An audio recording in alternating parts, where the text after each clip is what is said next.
주십시오. 네, 서울 광진구가 국회의원 이정원입니다. 유상임 장관께 질문을 드리겠습니다. 장관님, 네, 나라가 망하는 것은 정말 순간의 일입니다. 지금 이 순간에도 지속되고 있는 내란 상황을 신속하게 정리하지 않으면 정말로 대한민국이 망할 수도 있겠다, 이런 생각이 듭니다. 장관이 앞서 얘기한 것처럼 국정 안정을 위한 노력이 필요하다면 비상계엄과 내란 사태를 신속하게 완벽하게 종결시켜야 되지 않겠습니까?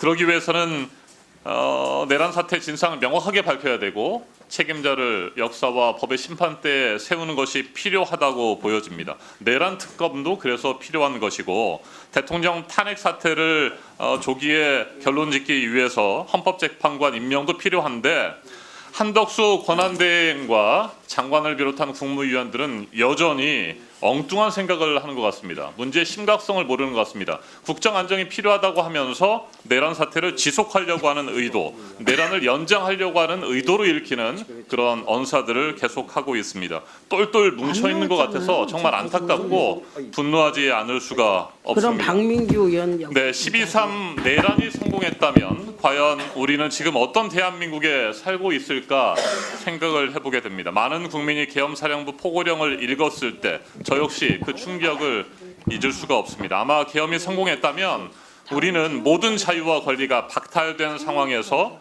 목숨과 안전까지도 위태로운 상황에서 지금 살고 있을지도 모릅니다. 동시에 소중한 디지털 권리와 자유를 빼앗기는 큰 비극도 겪고 있을 것으로 예상됩니다.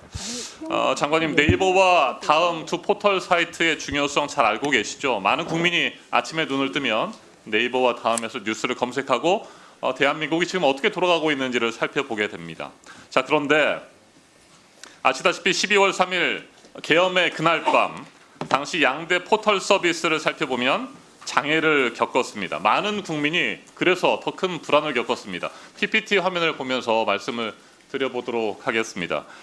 보시다시피 네이버 카페, 네이버 뉴스, 다음 카페에서 일시적인 서비스 장애가 발생했습니다. 12월 3일 밤 10시 28분 비상계엄이 선포된 후 약 10분이 지나서 네이버 뉴스의 댓글 조회 작성 기능이 막혔습니다. 네이버 카페에서도 문제가 발생했죠. 10시 54분부터 국회에서 비상계엄 해제 요구안이 가결된 4일 새벽 1시 이후까지 2시간가량 네이버 카페 접속 자체가 아예 불가능했습니다. 다음 카페에서도 밤 11시 20분경부터 6분 동안 접속 장애가 발생했습니다. 알고 계십니까? 네, 잘 알고 있습니다. 네. 그런데 이게 왜 큰 문제이냐고 하면 앞서 말씀드린 것처럼 디지털 권리와 자유의 문제이기도 하지만 현행 전기통신사업법 제85조에 따르면 전시 사변 또는 이에 준하는 국가 비상사태가 발생하거나 우려가 있는 경우에 과기정통부 장관은 전기통신사업자에게 전기통신 업무를 제한하거나 정지할 수 있도록 하고 있습니다. 이런 조항이 있었습니다. 알고 계십니까? 알고 있습니다. 네. 혹시 그러면 전기통신 업무를 제한하거나 정지하도록 지시했습니까? 전혀 그렇지 않습니다. 그렇다면 왜 이런 접속 불량에 문제가 발생했다고 판단하고 있습니까? 저희가 나중에 파악해 보니까 네이버 카페는 그 당시에 접속량이 4.5배 증가해서 그래서 접속 장애를 일으켰고요. 네이버 뉴스는 13.2배 증가해서 10분 또 접속 장애를 일으켰습니다.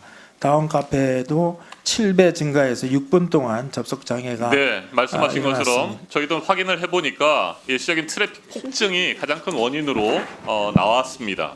자, 그런데 앞서 말씀드린 것처럼 전기통신사업법에서 제한을 할 수 있고 통신 업무를 정지시킬 수도 있는 권한을 과기정통부 장관이 가지고 있기 때문에 비상계엄 사태 당시에 이 부분에 네이버라든지 카카오 등 인터넷 접속 불량에 대해서 우리 국민들이 큰 불안감과 공포를 느꼈던 것이라는 말씀을 드립니다. 자, 그런데 트래픽 급증으로 해석하거나 설명해서는 절대 안 되는 이유들을 제가 세 가지를 먼저 말씀드려보도록 하겠습니다. 첫째, 국가적 재난 위기 상황은 언제나 예기치 못하는 때 발생하게 됩니다. 맞습니까?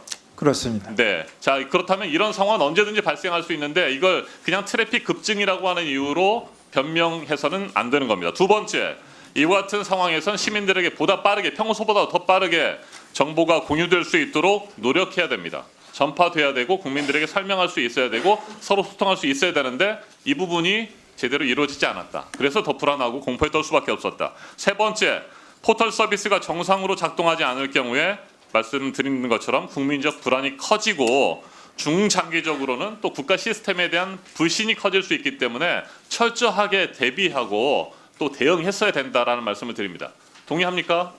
네, 동의합니다. 네. 뭐 아시다시피 네이버나 다음은 이 민간 사업자인데 우리 정부가 바로 이것을 제어할 수 있었으면 바로 했을 겁니다. 이제 민간 업체들을 이 부분에 대해서 우리가 감독하고 그래서 이 부분을 조속히 사전에 대비도 해소하라고. 부족했었고 네, 대응도 신통치 않았다라고 하는 평가들이 있습니다. 개엄 당일에 장관님께서 밤 10시 37분 모든 디지털 서비스 정상 가동 조치를 지시했다고 했는데 결국에 계엄 해제 요구안이 가결된 후에야 모든 서비스가 정상 복구됐습니다. 만약에 계엄 해제가 신속히 이루어지지 않았다고 한다면 포털 서비스의 장애는 더욱 길어졌을 것이라는 생각이 듭니다.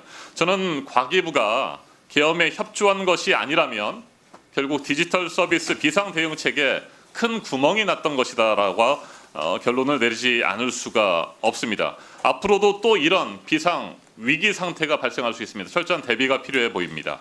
12.3 계엄은 우리의 디지털 자유가 얼마나 중요하고 또 과기정통부를 비롯해서 관계 부처가 얼마나 제대로 대응하고 보호해야 되는지에 대한 중요성을 깨닫게 했습니다. 2011년 아랍의 봄 당시에 이집트 독재 정권 그리고 2021년 미얀마 쿠데타 정권 하에서 미얀마 정권은 모든 국민을 억압하기 위해서 가장 먼저 인터넷 서비스부터 끊었습니다.